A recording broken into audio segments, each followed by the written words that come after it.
G'day guys, welcome to podcast number 2 of the Movement Mental Health Hub.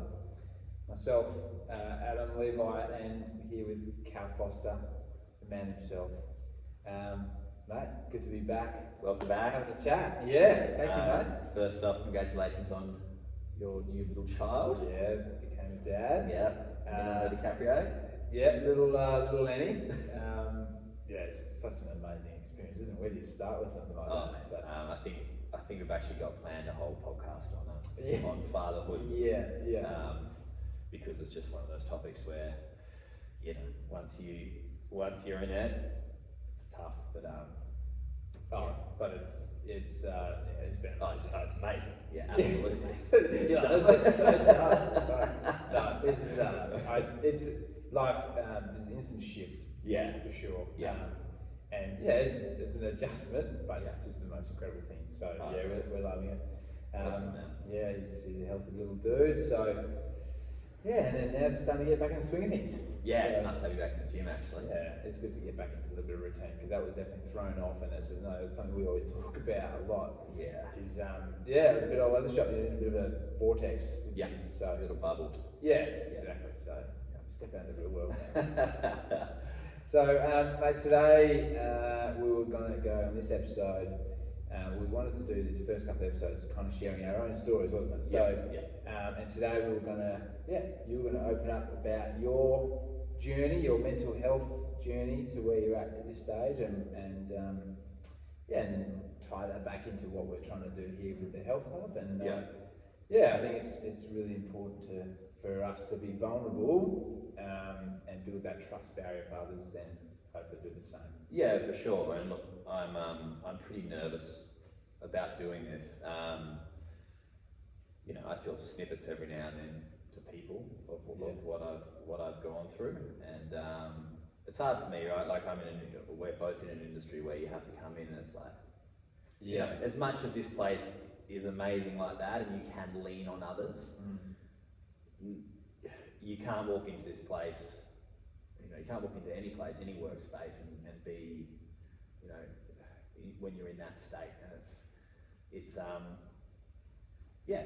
you've got to be on, you've got to be on. That's what I'm looking for. You got to be on. Even though it's a space like you've definitely created an environment here where people feel comfortable to be open with it. But when as a health coach, you don't want to be bringing your own problems to someone else. So that can be a challenge. It's hard because people see sometimes this side of me, the happy, energetic, joking side of, and then it's rare that people see the other side of me because I try and keep that quite personal, and my close mates like yourself and some others know what I've been through, and it is daunting to sit here and talk about what I've been through. So I guess the last 2 years for me have been the hardest.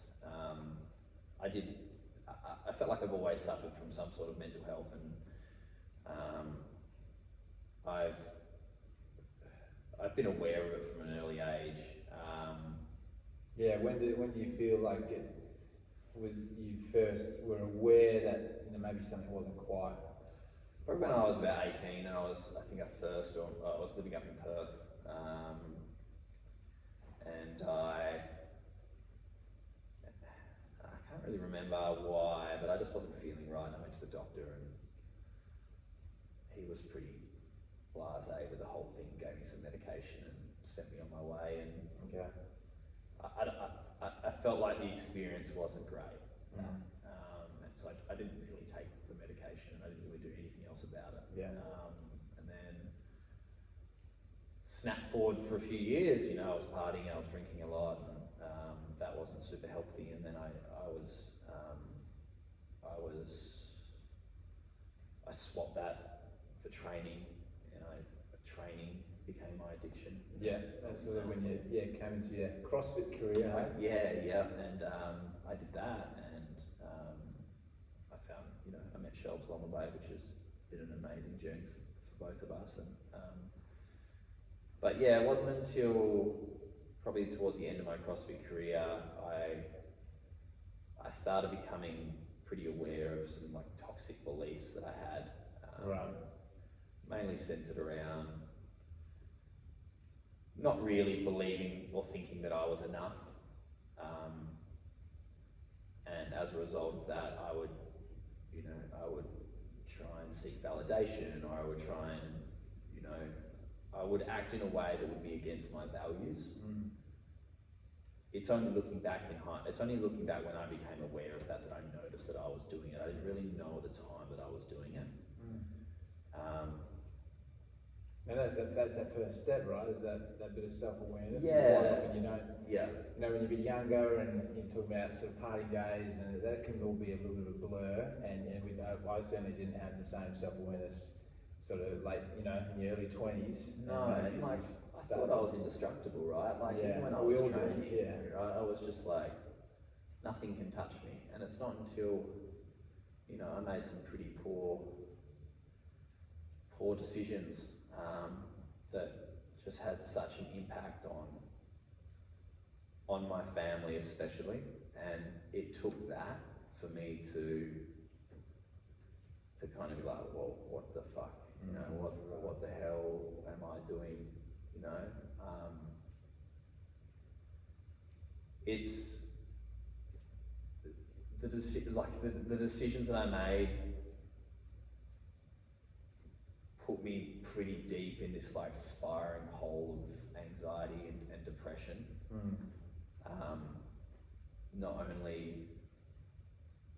Not only affecting me, but more importantly, had a massive impact on my family. And you had young family at the time. I had a young family at the time, right? Well, they're still young, but you're fresh into fatherhood then. Yeah, and when you do something that goes so against when you do things that go so against your values, it hit me really hard. I went really downhill. I had not only hurt my family, but I'd hurt myself, and it became this spiraling downfall into this shame, guilt bubble that was really scary and really hard to get out of. It was I didn't know where to turn. I had days where I couldn't even get Molly ready for school because I would have an anxiety attack, I would have a panic attack, and I would have to call Shelves and my mum and be like, I need you guys to come over. There were days, and a little bit later on when I started literally clawing out of this fucking hole, I was trying things to try and get better and to try and fix this fucking mess that I'd made, right? This mess with my family, this mess with me. So I was trying a bunch of things, and one of them was just an incident that I was trying. The last thing I was trying was hypnotherapy.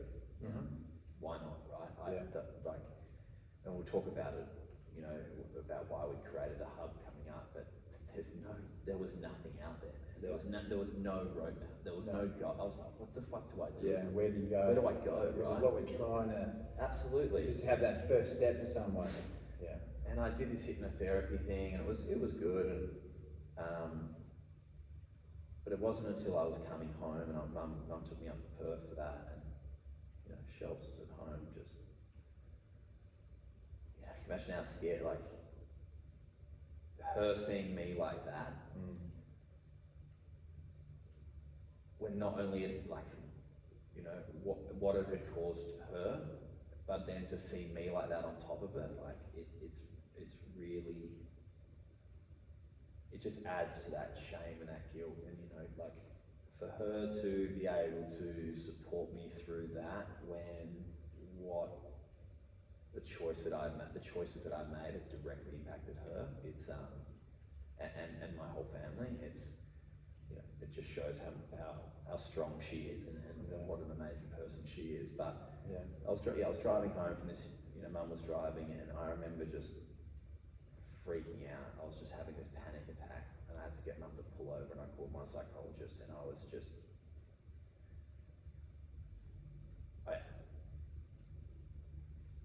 it's like you felt like the world is ending, right? You feel like there is nothing that is going to fix you. There is, you know, it's just all your darkest demons coming out at once.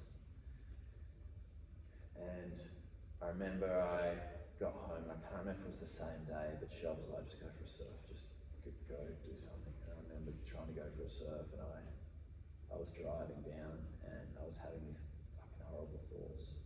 You know, not only horrible thoughts, but a lot of guilt and shame behind them. So horrible thoughts about me. And I didn't want to be there anymore, man. Like I pulled over on the side of the road, and I was like, I can't do this anymore. Like I can't be here anymore. I've hurt my family. I don't know how to get out of this. I don't know how to make it all better, right? I didn't know how to stop feeling the fucking anxiety and the darkness that I was feeling. And I just wanted, that was it for me. I just wanted to end it. Like I didn't, I can't even remember. Shelves called me, or I called Shelves, and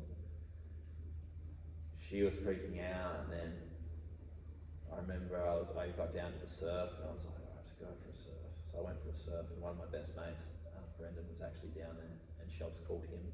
She called all my best mates. And he happened to be down there filming, and he's like, I went to walk up, and I was like, I gotta go now. And he's like, you're not leaving, just stay here with me, you know, let's just have a chat. What's going on? Yeah, man, he's a fucking legend. And yeah, it was the support that I had, you know, like I had days where I'd come in here and, you know, I had PT in this room, and I was in that room. So there's two rooms here, there's one over there, one there. And I was huddled up against the corner, bawling my eyes out because I couldn't face going into there because I was having a panic attack. And Shelves was just trying to calm me down. And it's hard, right? Because like, I let these beliefs and this stuff build for so many years because I didn't face it, right? I had this like, this suppression, you know, and a lot of males do, right? They'll push this stuff away. Yeah. And this is what happens, right? Yeah. Well, that's why we turn to drinking or 100%. Substances or you know, any unhealthy addictions, just anything to numb or to, you know, gambling, all sorts of different things. Yeah, man, absolutely. But even unhealthy with fitness, you know, like training too hard, pushing yourself, you know, putting yourself into a hole that way. And at that point, like, you know, when I was drinking heavily, it just affected me. It was fine, I can handle that. When I was training hard, it was generally just affecting me, but it started to affect my family. You know, but when you go and make other choices that start affecting everyone, that's when you realise that something's fucking wrong, right? You've got to sort your shit out because it's no longer about you. It becomes, how much do you want to keep your family, right? And for me, it's like, that's the driving factor for me with everything that I do, right? Every decision that I make in life from now on is, will this be positive for my family? And sometimes that involves, will this help me? Because it's that whole thing, right? Like you can't help yourself until you help your family. So a lot of it is work on myself, because I'm working on myself so I can help my family out, right? So doing the work on yourself so that you can show up for them better. Yeah, absolutely. Yeah. But I was in a place, man, where like I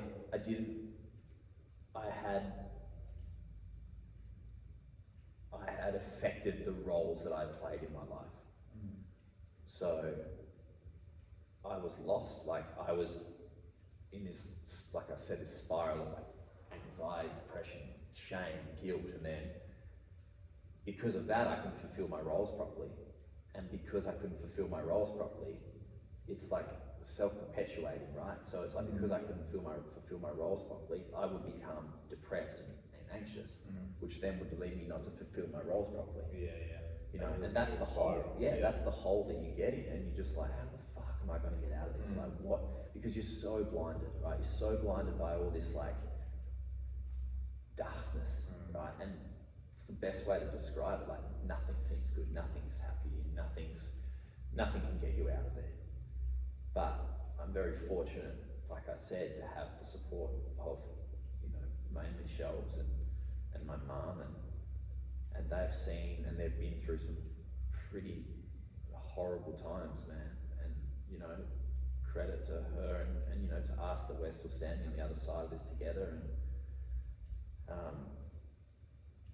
But without that support, I wouldn't have gone and tried and find all these things, or these tools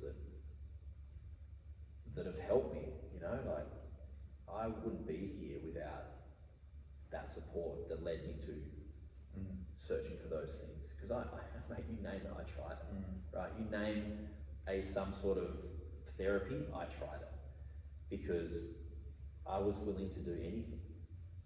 I was willing to do anything to put my family back together. I was willing to do anything to be a better dad, a better husband, and a better community member, business owner in this place, right? Because this place is bigger than the shit that I had going on. It's bigger than that, because we have 200 members, right? They rely on this place. And it was important for me, for my family, and for this place, that I got better. And that's the journey I'm on now. And in no means am I better, right? I'm not better. I am better, right? But I'm not healed and I'm not cured. Yeah, it's a process, right? It doesn't happen overnight. No, but it's finding things that work for you. And there's some staples, right? Like diet, exercise. For me, breath work has been huge. But it's also like, it's no one else's fault, right? It's no one else's fault but yours. It's like, I was so busy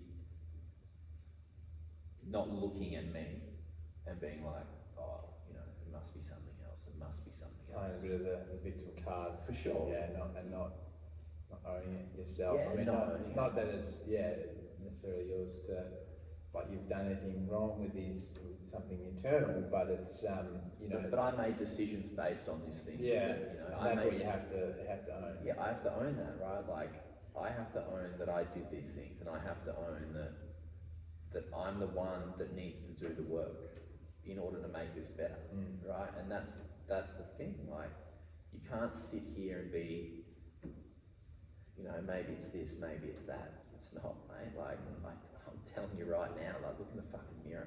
Like, the issue is me. The issue is you, right? Like, if anyone resonates with this story, it's like, have a look in the fucking mirror. Like, fix you, right? Changing things isn't going to fix anything, right? Like, changing external factors isn't going to fix. I'm not going to say anything, but it's not going to have the dramatic impact that it's going to be when you look inside and be like, oh, there's a lot of shit there. There's a lot of shit that I was suppressing and hiding, and unfortunately for me, it came out in really shit ways, and I have to live with that now for the rest of my life, and it's fueled me, like, in a positive way. It's fueled me to see what's important in my life, and to be like, I know what I want, and at the moment, like, sitting here right now, I'm in the process of trying to be the best dad and the best husband I can be. Nothing else matters as much as that. Sometimes you need something, like that to help fine tune your compass. And and it's hard, right? Compass. It's hard because, like, I wish it didn't have to be shit things that happen in order to do that. And I wish I was a stronger person that could have recognised this earlier and avoided certain things happening. And but I can't, and I didn't. And it's like, what can I do now? Like, what can I do from here on in to be a better dad and be a better husband and be a better community member? And when I say community member, I mean, how do I run this gym better so I can help others, right? A lot of the stuff that happens with me, when I was trying to figure out what was going on, I was talking to psychologists and I was I was working with one, and she was great, and then I was just like, something's not right, you know, something is just, I'm seeing all these behaviours that just don't feel right. Like, I felt like I was going crazy, you know, with some of the, you know, with these thought patterns and the thoughts that I was having, you know, were just having this prolonged effect on my family. Like, I was dragging this shit out, like more suffering, more pain for them, and I was like, it's enough. So I went and saw this lady called Marilyn Fitzgerald at the Perth OCD clinic, and she diagnosed me with OCD, so obsessive compulsive disorder. So did you take it upon yourself to go there? Yeah. So you just, you obviously maybe a bit of WebMD and went, okay, yeah, I can resonate with that a little bit. It's a funny thing, right? Like, a obsession with me would be like Googling health issues. Right. It's known as a health OCD. Yeah. And I had an issue with like headaches, and I was Googling stuff, and that's the compulsion of the Googling part. So I don't know if it was like a good thing that led me there, or like the compulsion led me to find, it's hard, it's like the chicken and the egg, right? It's one of those things, but it led me to find Marilyn, and I got diagnosed with OCD, the type that OCD can kind of change as you grow, and you know. But the more so the type that I'm dealing with at the moment is called pure OCD. I don't know what's the technical name, but it's about thought patterns. So it's like I have really horrible thoughts about things, and generally they're things that mean the most to me. So like my family. Right. That's got to be bloody tough. Yeah, it's like, it was like your brain can, you know, whip up amazing stories out of thin air. So the thing that means the most to me, I picture this, right? So I've just done some fucking shitty things to my family. For some reason, my OCD spiked, whether it was because I'd stopped hiding everything and I was hopefully vulnerable, and I became aware of it. But then the OCD started attacking my family. So for me, it was like telling them all these thoughts that I had. Yeah, right. So that not only they've gone through this, now they've gone through that. Yeah, yeah. It was a pretty fucked up time, man. Yeah, honestly, it will. And when I got diagnosed with it, it was like half the battle there. It was like, fuck, because you can imagine, like, there's what you know is real and what your mind is telling you, and they're clashing. But every time they clash and you get reassurance, you're trying to reassure yourself. That's the compulsion that fuels it.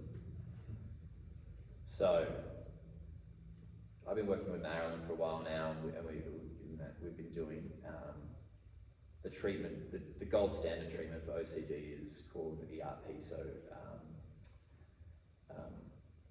exposure response therapy. Right. So basically what that means is you sit down and you face your fears, you face your thoughts. So I sit down with my thoughts that I'm having, and I kind of poke the bear. So it's like, instead of... Sounds bloody scary, man. I sort of go the whole life not doing that. Yeah, it's hard, man, and like it's taught me a lot.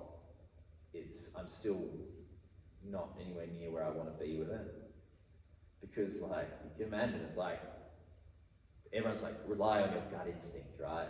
I can't do that.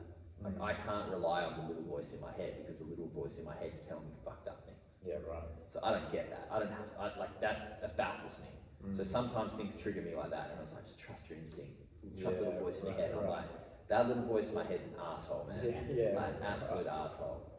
And so I sit down and I stand up or whatever I'm doing. I lay down. And I focus on these thoughts, and I prod them and I poke them and I try and amplify them a little bit. And I have to sit there and I have to cop the anxiety that is part of it, and I have to be with it, and I have to avoid with the compulsion, which is reassurance or confessing the thoughts that I'm having. Yeah. So basically, the idea behind that is that it diffuses the thoughts, and it kind of exhausts them. Let them run out of steam. Rather than keep fueling them. Yeah. So encouraging them. Yeah. And it's one thing I've learned, right? It's like sitting down and not suppressing things anymore. It's like if I'm feeling an emotion, like emotions are emotions, they're there for a reason. And it's like we feel anger, or we feel the emotions that aren't comfortable, and we run away from them, right? But they're like, anxiety's still an emotion. Yeah. You can't get rid of an emotion. There right? is actually a survival instinct for us, so it is, it can be a negative thing. It's also ultimately there for our like primarily for our survival. Absolutely. So listening to that and going, okay, there's a pin there, and and what it's important. And that's the thing, right? The thing with OCD and pure OCD is whatever the thought is, it's not the thought itself. It's something under that is trying to tell you. It just pins it on these fears that you have, right? So that's exactly it. The anxiety's there for a reason. It's still trying to tell you something. It's not like a saber-tooth tiger's chasing you down or anything like that, but it's like there's something there. Something's not quite right, and it's finding that underlying point. I like the analogy I've often heard before as well, is it can be like just a drum that the more like you ignore it, and it's just going to get louder and louder and louder. Yeah, absolutely, and it festers, right? Like the analogy I use for my OCD is like if you're sitting down, and I don't know if our listeners have done this before, or with meditation you can use the cloud technique, or the passing cars techniques, right? So they're your thoughts, and you watch them. Don't hang too much on them. Absolutely. So with OCD, what happens is you'll watch these clouds come past in their thoughts, right? And most people just like, that's a thought, it moves on. My thoughts stick and they stay right at the forefront of my mind, and because I give them attention, and when I do the compulsion, which is to reassure myself, so if it's a negative thought, I'm like, nah, it's not real, blah, blah, this is why this is not real. Then it festers, so it's like this dark cloud, festers into this storm cloud, lightning and thunder and all that, and it's just this thought that was nothing, and now my mind's just turned it into something that's absolutely scary, really scary. And I sit with that. I sit with those thoughts, right? But the more I do the ERP, the less scary those thoughts are, the less of a storm cloud it is, the faster they move on. But it's not about ignoring them, right? I can't ignore the thoughts, I can't ignore emotions. Happiness is an emotion, so is anger, right? Excitement's an emotion, so is anxiety, right? One's meant to be good and one's meant to be bad. There's no good or bad, there's still emotions, and it's like taking the time to be like, okay, I'm feeling angry. And when we can start developing that emotional maturity, and naming what we're feeling, then we can start wondering why it's there. A lot of people will just be like, oh, why am I feeling like that? But they don't actually know what they're feeling. So the first thing to do is like understand what they're feeling, and then if they can figure out why they're feeling like that, make the steps to figure that out. Which I think is really important, because so often, like there is buzzwords. Like anxiety is a real buzzword, and it's like sometimes we use it in the gym as well. Like people talk about like being tight or stiff. It can actually be a whole realm, like a spectrum 100%. Of what that actually emotion is. So sometimes it's important to try to understand better what that actual emotion is. It's the same with OCD too, right? Everyone's like, oh, you're so OCD. Yeah. And like, I don't really get offended by that, right? It doesn't bother me, but I know that like, if people really realise what OCD was and how much it can affect your lives. I feel like it would definitely be something quite misunderstood. People just thinking that you need to lock the door 3 times or something. Yeah, for sure, and that's definitely part of it. Like it comes down to these issues of control. It's like these issues of control, right? It's like these issues of like things being perfect and exact and all that kind of thing. I'm not saying OCD caused me to make stupid decisions in my life. I'm saying I made those decisions because I didn't deal with the toxic beliefs that I held for so long. And the work that I'm doing now is figuring out where these beliefs have come from. Yeah, right. I'm learning that these beliefs also fuel the OCD. Okay. So then with you've mentioned the exposure therapy that you've been doing, and is there some other tools in that tool bag that have really, really helped you? For sure. Like, I've always eaten really well, but there's always more you can dial it in. remember you telling me, right, and you and I are both quite sensitive people. Yeah. And it was really hard for me to admit that at the start of, like, I guess my journey. But I am super sensitive, man. Yeah. Like I went to my little daughter's school thing today, where we would go around. Shelves and I were there, and Jack, my little one, and then Molly, my eldest one, and we go around and she'd show us all the stuff that she'd been working on in kindy, and I almost I had tears in my eyes, right? Because it's so amazing. I was like, my daughter showing me all this stuff, and I'm like, I was so proud of her, right? And it's like, and hers was the best as well. So. Of course, yeah, absolutely. Absolutely. And she's also so sensitive as well. She takes so much after me. Blessing and a curse, I guess. Yeah. But we're talking about nutrition, and because you and I have talked about this before, and we both sort of talk about how we're highly sensitive people, and on a number of levels. So not like emotionally quite in tune with that, but. Yeah, I know for me personally, like diet, you notice, and and I think maybe not the same for everyone. No. But when you start to identify that, then you can go, oh shit. Yeah, I feel like people like us have more specific dietary needs, or like we're more aware of what certain food groups do to us. Yeah.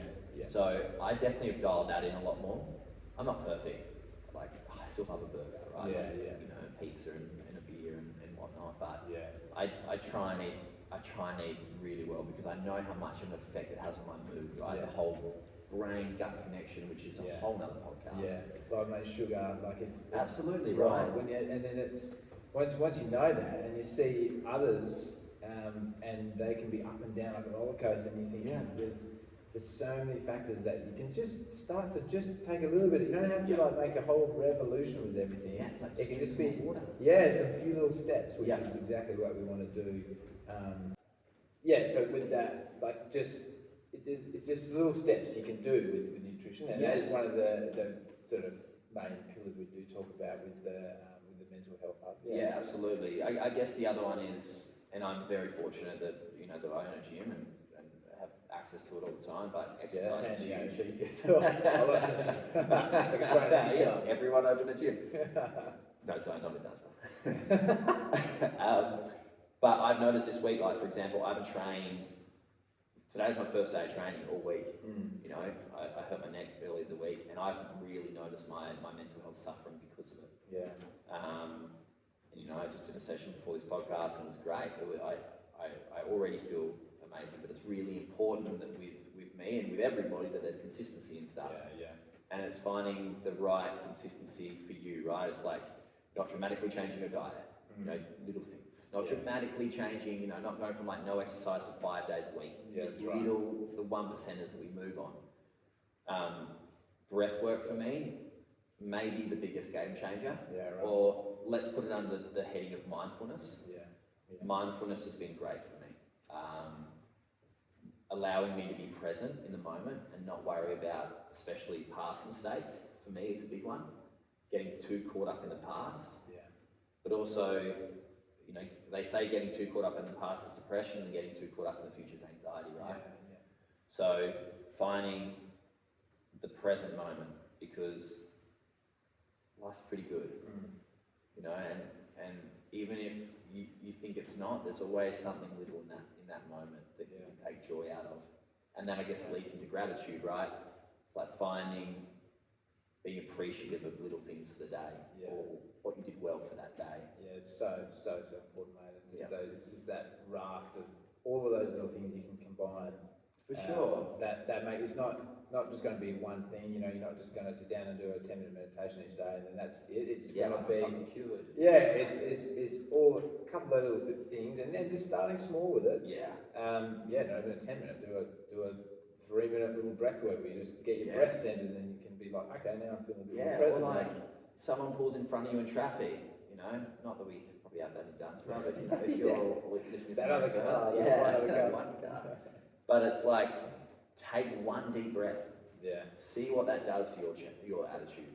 It's like, I'm going to completely murder this quote, by the way, but it's like, if anyone's read Man's Search for Meaning, Viktor Frankl, brilliant book, but and this is not the quote directly. What do you say when you don't directly? paraphrasing. Yeah, okay. Yeah, so I'm going to paraphrase this. I paraphrase a lot. Yeah, a lot. It's like the space in between an event and your reaction or response is freedom. Yeah. So, right, the space, and this can be taken up by a breath. Right, so like, let's go back to someone pulls in front of you on the freeway. That's the event, right? The space in between that event occurring and you reacting with like, fuck you, like finger out, whatever, that's where you have a choice, right? And often it's like, doesn't it? Yeah. No? Yeah. Who cares? No one's hurt. He's probably having a rough day. Yeah. That's that space where freedom is choice and choice is freedom, right? So freedom is the ability to make a decision. Oh, yeah. Cool. And breath work allows that, but it also, on a physiological level, allows that ability to calm your nervous system, get out of fight or flight, and get into rest and digest, where you can make better decisions. Yeah. You're a little bit clearer, and things aren't so hectic anymore. Yeah. So, breath work's been huge for me, and then to tie it all in, like doing all that, sleep, and being a new dad, obviously sleep's a one key at the moment you're focusing on. 100%. And that's something, to quickly go to my sort of scenario, I've really noticed it as well, like just different, you're more moody, but when I know in it, like when my sleep hasn't been the same at all, and it is going to be changed, so I've got to find that balance. But when you know that, it's just, my sleep's off, it really takes the edge off it. So you can go, okay, we're going to have a few little ups and downs, but you've got a bit of an answer there too, and that's half the battle. Lowering expectation, I think being aware first, then lowering the expectation a little bit, so then you're not met with this shock, I thought that having a kid meant I was going to sleep for 9 hours, right? I know it's pretty obvious, but it's also if I'm prepared, then it's not going to be such a shock when it occurs, and having an awareness of it, but it's the basics, right? The hub we've always talked about is entry-level self-awareness. It's not massive game-changing things, even though they do change the game massively. It's stuff that people know about food. They know sleep exists, right? They know, you might not at the moment, but but they know exercise exists, but they don't know the impact that it can have on their lives by making such small changes and building really simple habits that can have dramatic effects down the line as they hold that consistency with it. Yeah, massively. And that is our inspiration for even just trying to start this and with the mental health hub. We felt it was almost our duty to share some of the tools that have helped us, that can hopefully help others, and it's just a little bit from here. And it's going to be different things that are going to help others, some people might be pretty all over their nutrition, but others might not be. So it's going to be a bit of a, it's not a one-size-fits-all solution. No, and you know what, I don't want people to go through personally, I don't want people to go through what I went through. I don't want people to, not that people aren't going to make shitty decisions in their life, because it's going to happen, right? But there's help, and that's not necessarily the standard where everyone thinks about going to see a GP and then a psychologist, right? That stuff really helps. But there's so much more that people can be doing. And people need to be aware of these things that they can be doing. And I wish, the reason we created this is because, I wish, and I know you wish, that when we were going through rough times, that there was something like this. I would have been all over this. For sure. You felt like it could have been done, could have been dealt with so much better. Well, so much better, and reduce a lot of pain ultimately. Because more efficiently, right? We're all about efficiency, but not just that. It's having less potential negative impact. That's ultimately what's so important. And we're also trying to really create that. What is so important with all of these things is connection. A beautiful way of calling. If you're watching this, I am going to call you that. Creating a bit of community, because connection is one of the other things that is so important. Absolutely, man. But if you're feeling isolated with this, you know, it's not going to make anything easier. So that's what we want to try to help connect others, like-minded people who might be having a similar challenge. It's a massive thing for the hub too. Yeah. Like, I think it's one of the biggest things is connection. You know? Yeah. I know that you're doing a lot of work on it at the moment, like some study on it, and a lot of reading on it, and it's so important to not only know that there are others that are going through what you're going through, and show that empathy, but it's also just to know that someone's listening, someone's there, and you can build that relationship with someone. You know, it's all about the connection there. It's important that you communicate with someone and you both care about one another. You know, so like I know in this book I've been reading, it's fantastic, Lost Connections, and it's talking about, you know, how come people can be in a, you know, middle of New York City, there's people everywhere, but they don't necessarily, there's not like a care for one another quite the same. So people are really isolated. But as soon as you bring in that, you know, that, I guess it is love for one another, pretty cliche, but when you do have that care factor for someone and you build that connection, then all of a sudden it does wonders for your mental health as well. You're not just feeling like you're in this alone.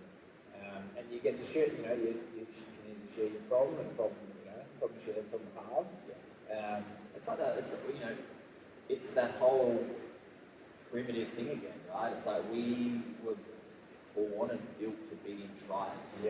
And when you don't feel like you're in a tribe and you're a social outcast, like back then, that was the worst thing in the world, right? Because you would die. Like if you didn't have your tribe, you would literally die. So there's still a lot of that built into us that if we don't have our tribe, and a tribe can just be one person, right? Then you, not that you feel like you're going to die, but it's like it has that emotional play on you. Massively, and talking about, like, let's say anxiety, for example, which is something that's actually ultimately it's a survival instinct. You know, let's say we were outcasted, you would have a lot of anxiety because that anxiety is telling you you need to get back into some connection. You know, and now it's like coming full circle and going, oh, okay, that's what that actually is. So the biggest thing is, and it's what's so hard for blokes, so we like to just sort of dull everything down, but it's actually, you know, reaching out, either, you know, coming to the gym, having a hit out, or reaching out and having walls down, right? Like a chat about it, and all of a sudden then you're not feeling like such an outcast. And that's one of our biggest motivators is what we're trying to do. Well, I feel like that's a good place to end it. Yeah, mate. Thanks so much for sharing it. That's I mean, actually, I can feel it. It's almost like a. Yeah, like it felt good. That was hard for me to do. And I hope that resonates with some people out there. I hope people get something out of that. To know that, even if you do, some people that know me look like that I've got it all together. Like, I definitely don't, man. I think you're right, as most people. And, mate, I think the takeaway for me is that you're very fortunate. You had a good network behind you, but you also, I wouldn't say it's lucky. You also had created that for yourself, which is important. And then you really took some proactive measures to look for a few solutions so that you can then show up better for your family, and using then that's the intrinsic motivation, which is so important to tap into, because as we talked about in the gym, that's what gets people up, and about in the early hours, whereas if it's purely just an external motivation, like money or wealth or whatever it is, they're motivating factors that they don't stand the test of time. They'll just be around for a season, but so getting and fine-tuning that sort of compass for you, so you know what your values is. Always fine-tuning stuff. And it's a process that you're on, but you've found some amazing tools that you can continue to use, and you can recognise when you might need to use those tools in that tool bag as well. So absolutely. Epic, mate. Well, so good to sit down. We're actually in front of the new. Actually, we put I know it's your repping jump. I still need myself in jump. That's our old stuff. This is our new stuff. This is OG stuff. So we've got everything up there besides our true protein. Shameless plug. Frog grips. That's there too. Yeah, you were rocking a mean beanie. I saw that the other day as well. Beanies, yeah. And one of the beautiful crop tops, mate. Some socks, you know. Good in the crop top, mate. We'll put the link to this all stuff down below. Never done that before. If you like it, buy it though. Thanks for joining us, Thanks, guys. guys. And the plan is I'll share a bit more of my story. Next week. Yeah, next week, and we'll just try to keep this going. We've had a couple of weeks off, obviously. Come with dad, put a bit of a spanner in that, but that was a welcome little break. And we're keen to just keep it going, and hopefully people can connect with it. Sweet. Thanks, guys. Cheers, guys. Yes. Well done, bro.